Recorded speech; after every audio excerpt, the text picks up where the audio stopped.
Brenda demanded that the bandages be changed out of the view of Stephanie until the swelling had gone down. A sheet was put up while this was done for the first 3 days.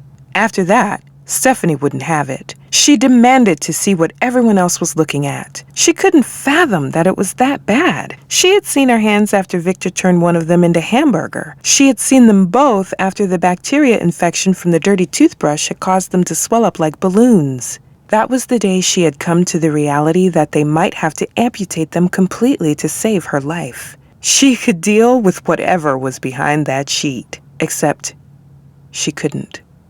When they finally relented and removed the sheet, she had to stifle a scream. What came out was a pathetic and heart-wrenching squeak followed by a flow of silent tears. Brenda sat on the bed next to her and tried to provide comfort, but there was little comfort to have.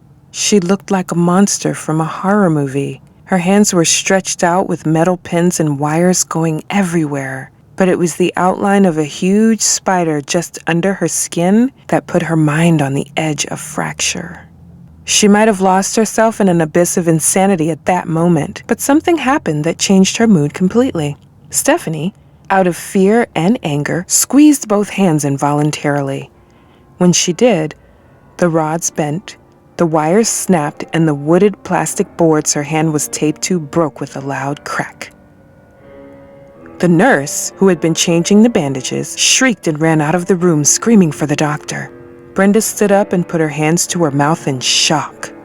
Stephanie looked down at her hands, awestruck by the power they contained. She had hardly felt the resistance of the rods. She hadn't felt the wires or the wood and plastic at all. She had felt nothing more strenuous than flexing an empty hand.